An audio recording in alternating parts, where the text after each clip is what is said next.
শয়তানের যখন আল্লাহ তাআলা আদম আলাইহিস সালামকে তৈরি করলেন, বানাইলেন, সূরত আকৃতিতে পয়দা করার পর যখন বললেন যে ফেরেশতারা তোমরা কি করো, সিজদা করো, আল্লাহ পাক বলেন ওয়ালাকাদ খলাকনাকুম সুম্মা সাওয়ারনাকুম। আল্লাহ পাক বলেন আমি যখন আদমকে মানুষ রূপে আকৃতি করে তৈরি করে বললাম সুম্মা কুননা লিল মালাইকাতি ইসজুদু লি আদম, আমি বললাম ও ফেরেশতারে তোমরা আদমকে সিজদা করো, ইল্লা ইবলিস ফাসাজিদুনা ইল্লা ইবলিস, সকল ফেরেশতারা সিজদা করলো কিন্তু ইবলিস করলো না। লাম ইয়াকুম মিনাস সাজিদিন, আল্লাহ পাক বলেন ওই ব্যক্তি সিজদা করে অন্তর্ভুক্ত না। আল্লাহ পাক ইবলিসকে জিজ্ঞাসা করে ইবলিস মা মানাকা আল্লাহ তাসজুদা ইযা আমারতুকা। আল্লাহ পাক বলেন ইবলিস রে আমি আল্লাহ তোমাকে হুকুম করলাম আদমকে সিজদা করার জন্য, মা মানাকা তোমাকে কে মানা করলো, তোমাকে কে নিষেধ করলো আদমকে সিজদা না করার জন্য? ইবলিস বলে আল্লাহ আনা খায়রুম মিনহু, আল্লাহ আমি তো আদম চাইতে বেশি উত্তম। কিভাবে দলিল দাও ইবলিস, দলিল দাও। আল্লাহ খলাকতানি মিন নার ওয়া খলাকতাহু মিন তিন, আল্লাহ আমি হলাম আগুনের তৈরি, আদম হলো মাটির তৈরি। আগুনের স্বভাব হলো উপরে থাকা, মাটির স্বভাব হলো নিচে থাকা, এই জন্য আমি হলাম আদম চেয়ে উত্তম। আল্লাহ পাক বললেন ফাহবিত মিনহা, এই ইবলিস আসমান থেকে বের হয়ে যাও, লাম ইয়াকুন তাতাকাব্বারা ফিহা ফাখরুজু। আল্লাহ পাক বলেন ইবলিস আসমান থেকে বের হয়ে যাও, এখানে অহংকার করার ক্ষমতা তোমার নাই, ফাখরুজ বের হয়ে যাও। ইবলিস বলে আল্লাহ আমি যেহেতু অভিশপ্ত হয়ে গেছি, ও মালিক আমাকে একটা অনুরোধ রইল, অনুরোধ হলো আল্লাহ আপনি আমাকে কিয়ামত পর্যন্ত হায়াত দান করেন, ইলা ইয়াউমিল ইবাসুন, আমার হায়াতটা কিন্তু আল্লাহ আপনি কিয়ামত পর্যন্ত দিবেন। আল্লাহ বলেন যাও আমি তোমাকে কিয়ামত পর্যন্ত হায়াত দিয়ে দিলাম। ইবলিস এখন বলে আল্লাহ ফামা বাল্লাগতা, আল্লাহ যাদের কারণে আমি গুমরাহ হয়ে গেলাম, তোমার অভিশপ্ত হয়ে গেলাম, আল্লাহ লাকুউদুন্না, আমি কিন্তু কসম করে বলি আল্লাহ সিরাতাকা, তাদেরকে আমি সিরাতুল মুস্তাকিম পথে আসতে দিব না। আসসালামু আলাইকুম ওয়া রাহমাতুল্লাহি ওয়া বারাকাতুহু। সুবহানাল্লাহি ওয়া বিহামদিহি আদাদা খালকিহি ওয়া রিদা নাফসি ওয়া জিনাতা আরশিহি ওয়া মাদাদা কালিমাতি।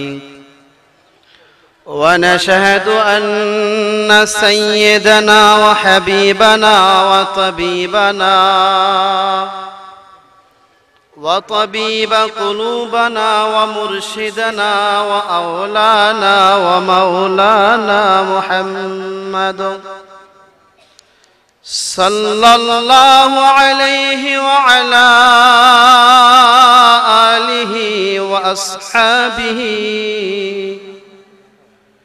وبارك وسلم.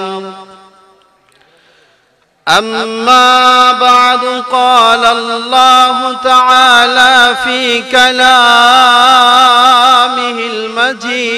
المجيد والفرقان الحميد: والعصر إن الإنسان لفي خسر إلا الذين آمنوا وعملوا الصالحات وتواصوا بالحق وتواصوا بالصبر. وقال النبي صلى الله عليه وسلم من لقي الله لا يشرك به شيئا دخل الجنة ومن لقي يشرك به دخل النار أو كما قال النبي صلى الله عليه وسلم اللهم صل على محمد وعلى آل محمد كما صليت على إبراهيم وعلى آل إبراهيم إنك حميد مجيد اللهم بارك على محمد وعلى آل محمد كما باركت على إبراهيم وعلى آل إبراهيم إنك حميد مجيد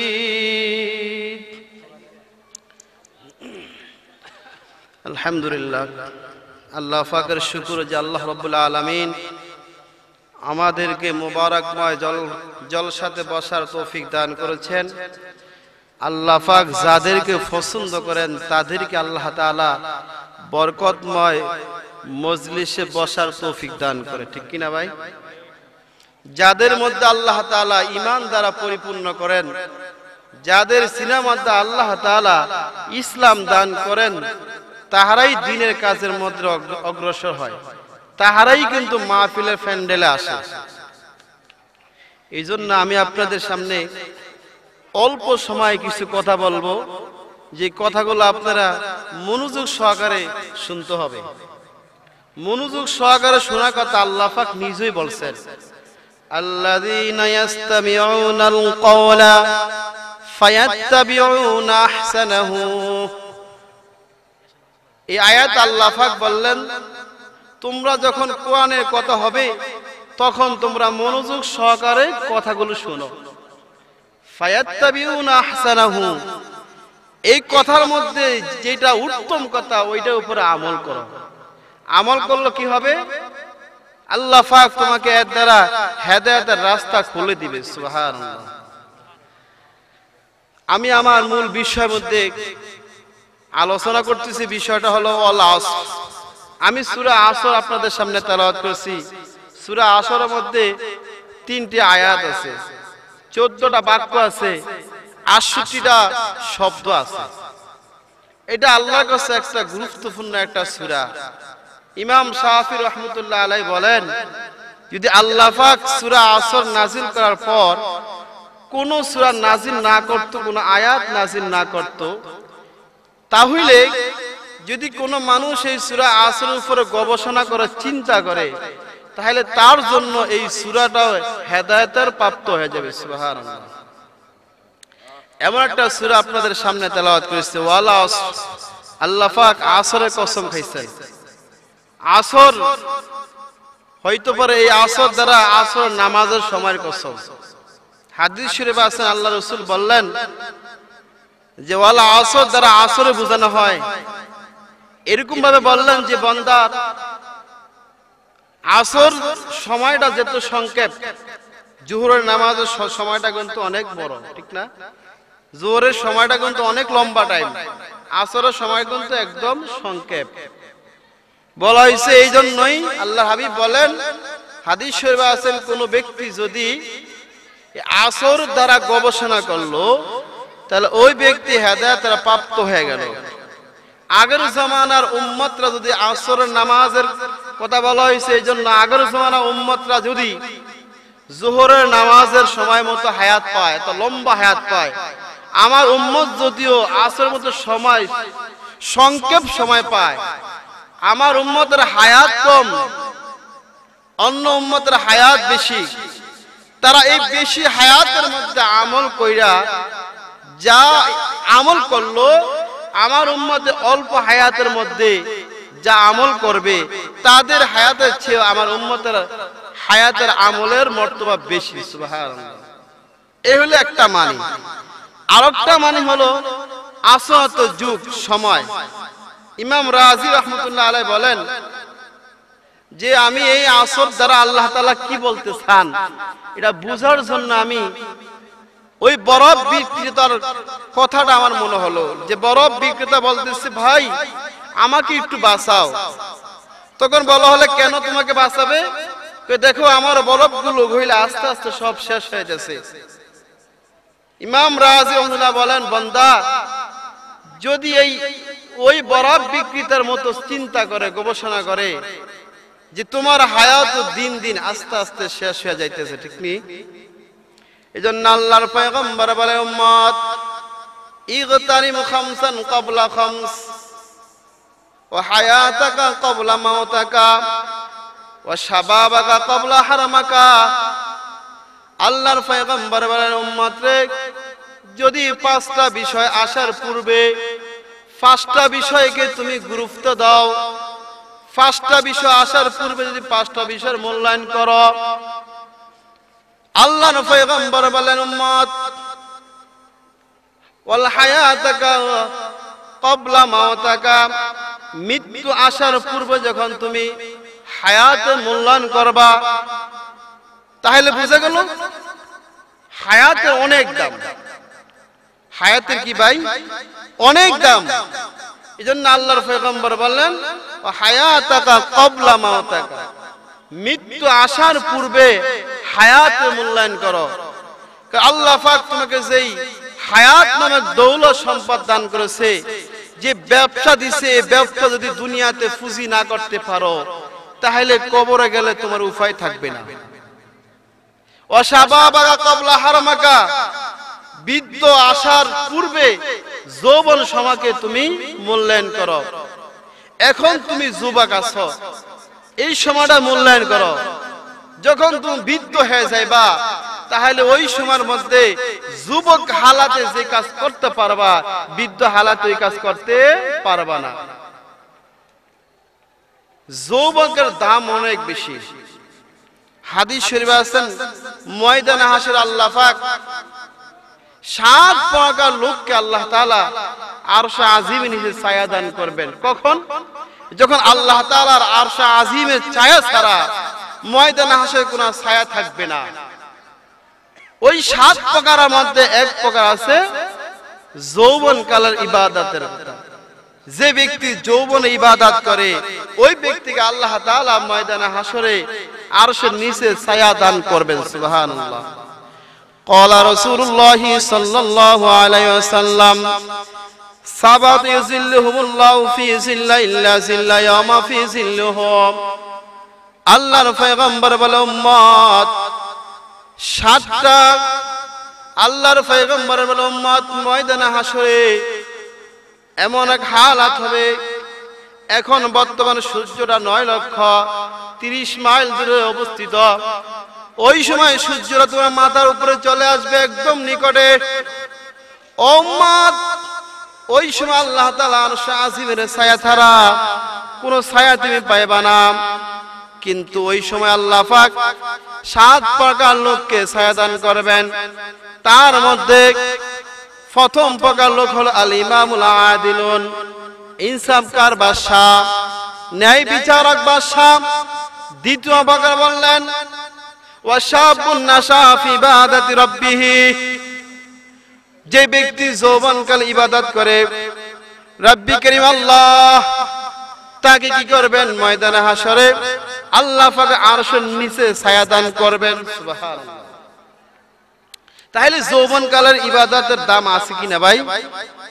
রাজুলুন মুআল্লাকুন ফিল মাসাজিদ, পয়গম্বর বলেন উম্মত যার অন্তরটা মসজিদের মধ্যে লটকে থাকবে, এর মানে কি মসজিদের মধ্যে লটকে থাকবে কি? এর মানে হলো, অর্থ হলো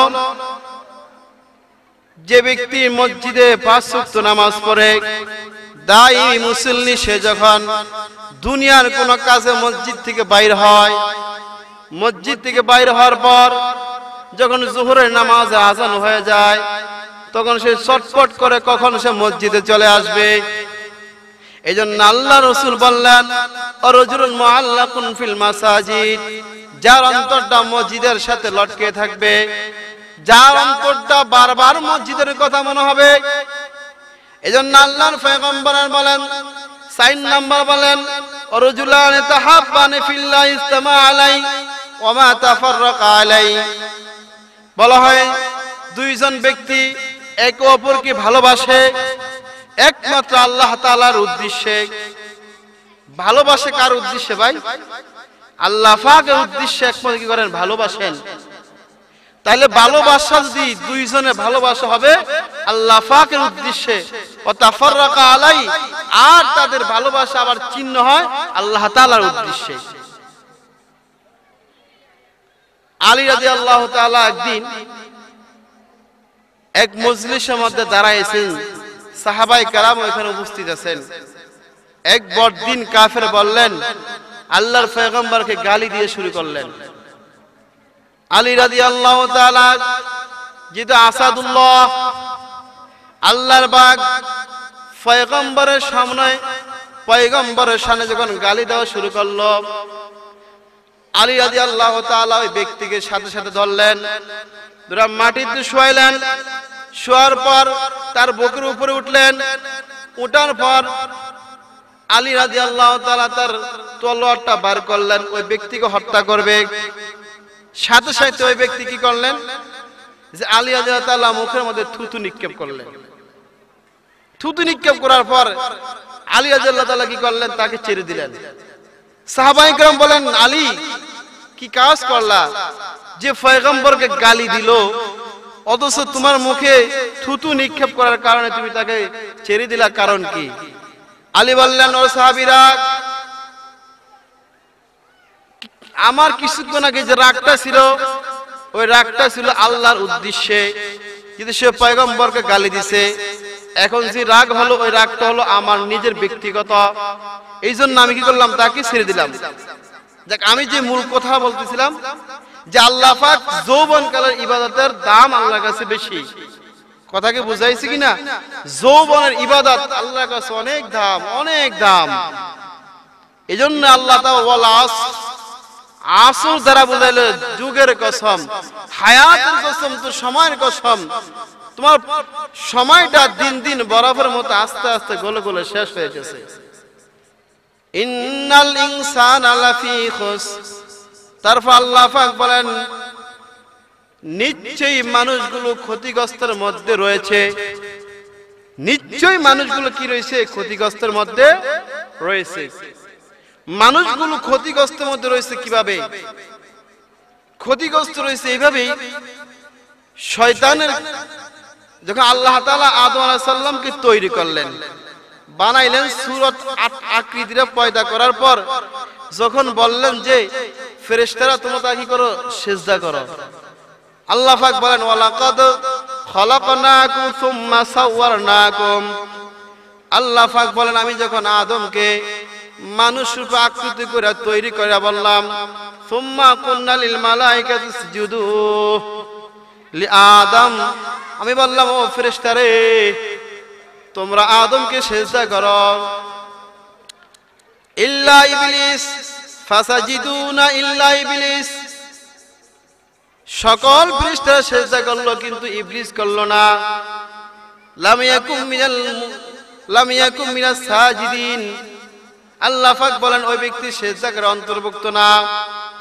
আল্লাহ পাক ইবলিসকে জিজ্ঞাসা করে, ইবলিস মা মানাকা আল্লাহ তাসজুদা ইযা আমারতুকা। আল্লাহ পাক বলেন, ইবলিস রে, আমি আল্লাহ তোমাকে হুকুম করলাম আদমকে সিজদা করার জন্য, মা মানাকা, তোমাকে কে মানা করলো? তোমাকে কে নিষেধ করলো আদমকে সিজদা না করার জন্য? ইবলিস বলে, আল্লাহ আনা খায়রুম মিনহু, আল্লাহ আমি তো আদম চেয়ে বেশি উত্তম। কিভাবে? দলিল দাও ইবলিস, দলিল দাও। আল্লাহ খলাকতানি মিন নার, ও ওয়া খালাকতাহু মিন তিন। আল্লাহ আমি হলাম আগুনের তৈরি, আদম হলো মাটির তৈরি। আগুনের স্বভাব হলো উপরে থাকা, মাটির স্বভাব হলো নিচে থাকা। এই জন্য আমি হলাম আদম চেয়ে উত্তম। আল্লাহ পাক বললেন ফাহবিত মিনহা, এই ইবলিস আসমান থেকে বের হয়ে যাও। লাম ইয়াকুন তাতাকাব্বারা ফিহা ফাখরুজু। আল্লাহ পাক বলেন ইবলিস আসমান থেকে বের হয়ে যাও, এখানে অহংকার করার ক্ষমতা তোমার নাই, ফাখরুজ বের হয়ে যাও। ইবলিস বলে আল্লাহ আমি যেহেতু অভিশপ্ত হয়ে গেছি, ও মালিক আমাকে একটা অনুরোধ রইল। অনুরোধ হলো আল্লাহ আপনি আমাকে কিয়ামত পর্যন্ত হায়াত দান করেন, ইলা ইয়াউমিল ইবাসুন, আমার হায়াতটা কিন্তু আল্লাহ আপনি কিয়ামত পর্যন্ত দিবেন।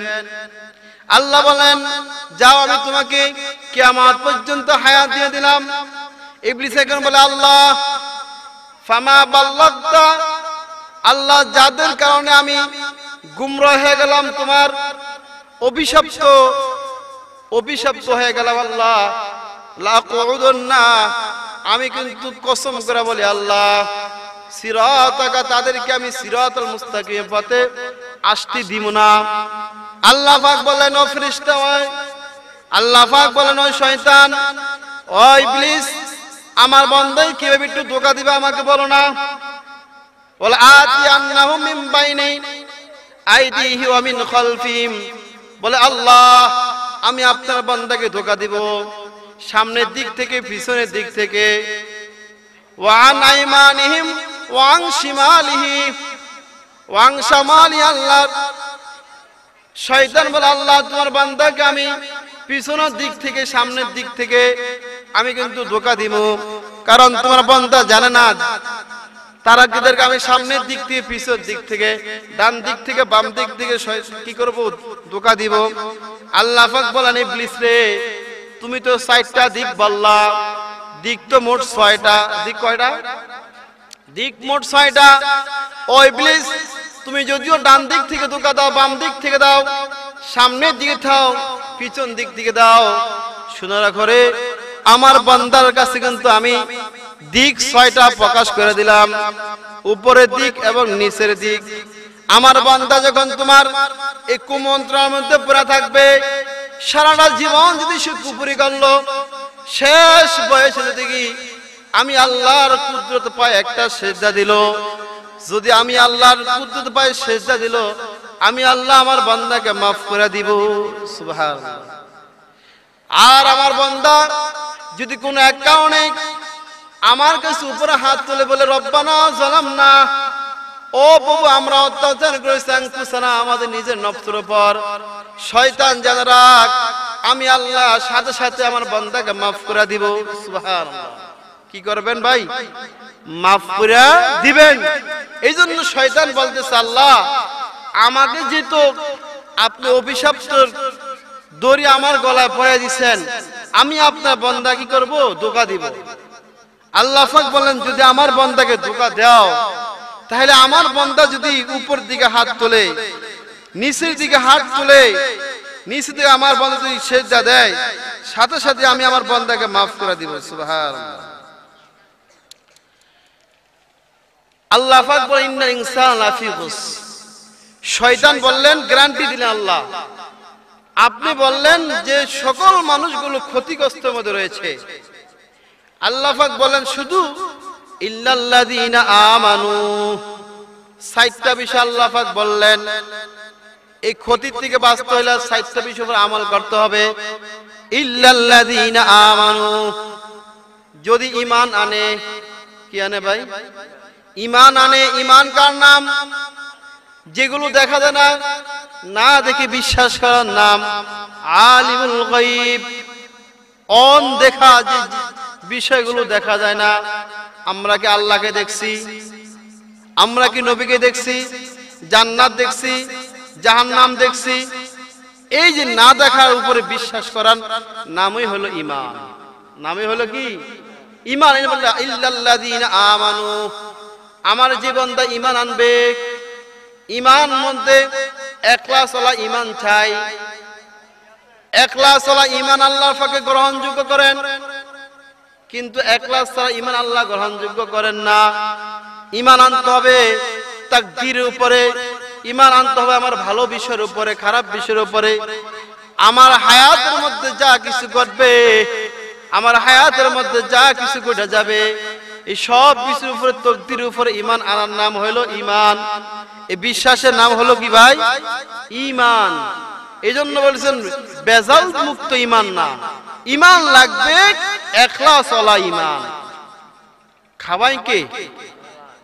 না কোনো সন্তান খাওয়ায়, রিজিকের মালিক কে? অথচ আমরা কিন্তু ঈমানের ভিতরে কিছু গলতি ঢুকে লাই। কেমন গলতি? মানুষ বলে যে আমার সন্তানরা বিদেশ না যাইতো তাহলে আমি না খাইয়া মরতাম, যদি আমার গরু দুধ না দিত তাহলে আমার সংসার অচল হয়ে যাইত। তাহলে বোঝা গেল তার ইয়াকিন বিশ্বাসটা কার উপরে? গরুর উপরে। তার ইয়াকিন বিশ্বাসটা হলো তার সন্তানের উপরে, কিন্তু তার ইয়াকিন বিশ্বাসটা নাই যে আল্লাহ আমাকে খাওয়ায়, আল্লাহ আমাকে ফালায়, এই বিষয়ের উপরে ইয়াকিন নাই। কথাকে বুঝাইছি কিনা?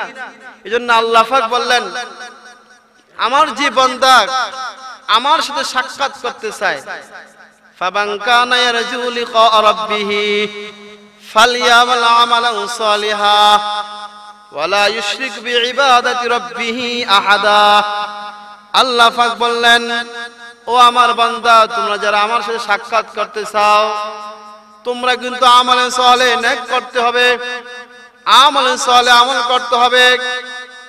ওয়ালা ইউশরিক বিইবাদাতি রাব্বিহি আহাদা, আর সাবধান, ইবাদতের মধ্যে কিন্তু আমাকে, আমার সাথে কাউকে শিরক করবা না। শিরক এটা দুই প্রকার। প্রথমত কয় প্রকার ভাই? দুই প্রকার। শিরক আযীম, শিরক সগীর, শিরক জলিল, শিরক খফি। এই শিরক জলিল যেটা, এটা আবার চার প্রকার। আর শিরক বিল উলুহিয়া, আর শিরক বিল উজুবিল উজু, আর শিরক বিত তাদবীর, আর শিরক বিল ইবাদাহ। ইবাদতের মধ্যে শিরক করা। কি করা ভাই? ইবাদতের ভিতরে শিরক করা। ইবাদতের মধ্যে শিরক যদি কোনো ব্যক্তি করে, শিরক করা মানে ইবাদত করতেছে বান্দা ঠিক, আমল করতেছে, নামাজ পড়তেছে, আবার কবরে যাইয়া সিজদা করতেছে। মনে করেন এক্সাম্পল, কবরে যাইয়া সিজদা করতেছে। এইজন্য ইবাদতের মধ্যে শিরক করা যাবে না। ইন্না শিরকা লা যুলমুন আযীম। আল্লাহ পাক বলেন, শিরক হলো সবচেয়ে বড় জুলুম, সবচেয়ে বড় গুনাহ, গুনাহে কবিরা। গুনাহে কি ভাই? এজন্য আল্লাহ পাক যে হাদিসটা বললাম, আল্লাহর পয়গম্বর বলেন, উম্মত যদি তুমি আমল করে, আমলে সালেহ করে জান্নাতে যাইতে চাও, তাহলে ইবাদতের মধ্যে শরীক করতে পারবা না, ইবাদতের মধ্যে আল্লাহর সাথে কাউকে অংশীদার করতে পারবা না। যদি কাউকে অংশীদার করো, মান লাকিয়াল্লাহু ওয়া লা ইউশরিক বিহি শাইআন দাখালাল জান্নাহ ওয়া মান লাকিয়াল্লাহু ইউশরিক বিহি শাইআন দাখালান নার। পয়গম্বর বলে, উম্মত যে ব্যক্তি শিরক ছাড়া ইবাদত করবে, শাইআন দাখালাল জান্নাহ, ওই ব্যক্তির জন্য সরাসরি জান্নাত। আর যে ব্যক্তি শিরকের সাথে ইবাদত করবে, দাখালান নার, ওই ব্যক্তি জাহান্নামী। আল্লাহর পয়গম্বর বলে, উম্মত আমি কিন্তু একটা জিনিস ভয় পাই, আখিয়াফা আখাফু আন শিরকাল আসগর ফাসুইলা আনহু রিয়া। পয়গম্বর বলে, উম্মত আমার কাছে সবচেয়ে বেশি একটা ভয় মনে হয়, সেই ভয়টা হলো রিয়া। পয়গম্বর যখন বললেন, সাহাবায়ে কেরাম বলে, ইয়া রাসূলুল্লাহ যে ভয়টা আপনি বেশি পান সেটা কি? আল্লাহর পয়গম্বর বলেন, ফাসুইলা রিয়া। আল্লাহর পয়গম্বর বলেন সেটা হলো রিয়া। আনাস রাদিয়াল্লাহু তাআলা থেকে হাদিস বর্ণিত আছে, ময়দানে হাসরে ফেরেশতারা আল্লাহ পাকের সামনে কিছু সিল মোহর মারা আমলনামা রাখবেন, বলবেন, মালিক তোমার এই বান্দাগুলো আমল কিন্তু একদম পরিষ্কার, একদম ক্লিয়ার আমল, এই আমলের মধ্যে কোনো ভেজাল নাই। আল্লাহ পাক বলবেন, ফেরেশতারে এই আমলগুলো দূরে সরে নাও, ওই আমলগুলো গ্রহণ করো। ফেরেশতা কসম করে বলবে, আল্লাহ কেন কেন আমরা তো মনে করলাম এটা একদম ভালো আমল, পিওর আমল, ও মালিক কেন গ্রহণ করেন না? আল্লাহ পাক বললেন, ও ফেরেশতারা, এই আমলটা কিন্তু আমার উদ্দেশ্য করা হয় না, এই আমলটা করা হয়েছে তার ব্যক্তিগত উদ্দেশ্যে। এই জন্য আমি আল্লাহ তার ব্যক্তিগত উদ্দেশ্যে কোনো আমল গ্রহণ করি না। যে আমলটা সরাসরি আমি আল্লাহর উদ্দেশ্যে করা হয়, ওই আমলটা আমি আল্লাহ গ্রহণ করি। এই জন্য আল্লাহ পাক বলেন, ইল্লাল্লাযীনা আমানু, যারা ঈমান আনবে। কি আনবে ভাই? খেয়াল করেন, যারা ঈমান আনবে। ঈমান আনতে হবে ইখলাস ওয়ালা ঈমান। ঈমান আনতে হবে কি ওয়ালা ভাই? ইখলাস ওয়ালা ঈমান আনতে হবে। ওয়া আমিলুস সলিহাত, ওয়া আমিলুস সলিহাত। 2 নাম্বার বললেন যারা আমল সালেহ করে। ইন্নাল ইনসানা লাফি খুসর, আল্লাহ পাক বলেন সব মানুষ কিন্তু ক্ষতিগ্রস্ত, কিন্তু 6 জন ব্যক্তি ছাড়া। এর মধ্যে একটা হলো ইল্লাল্লাযীনা আমানু, যারা ঈমান আনে, ওয়া আমিলুস সলিহাত, যারা আমল সালেহ করে। আমল সালেহ কি এটা আমাদের বোঝা দরকার, ঠিক কি না? আমল সালেহ, যারা আমল সালেহ করবেন, যারা ইবাদত করবেন, তারাই কিন্তু ক্ষতি থেকে বাঁচতে পারবে। আর নাহলে সব মানুষ কিন্তু ক্ষতিগ্রস্ত। আমল সালেহ এই জন্য বলা হয়,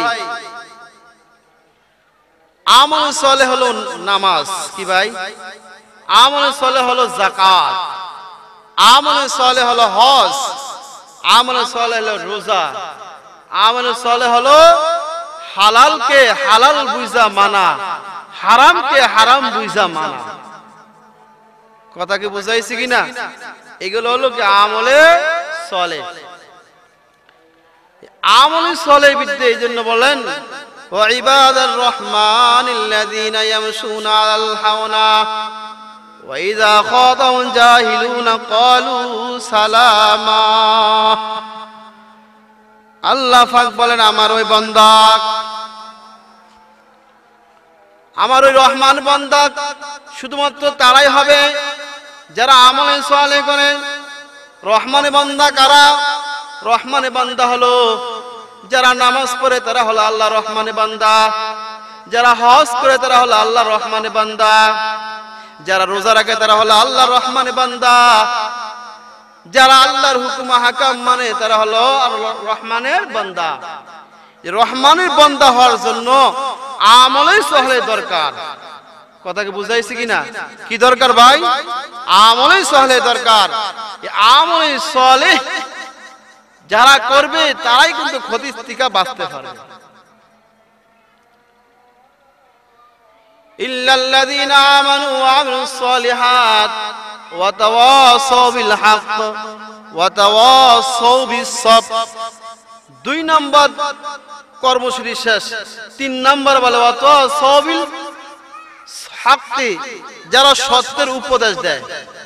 যারা সত্যের কি করে? উপদেশ দেয়। যারা নামাজ পড়ে অন্য ভাইকে নামাজের তালকিন দেয়, নামাজ পড়ে নামাজের জন্য অন্য ভাইকে তাকিদ দেয়। যারা আল্লাহর হুকুমের তাকিদ দেয়, সত্যকে প্রকাশ করে, তারা কিন্তু ক্ষতিগ্রস্ত হবে না।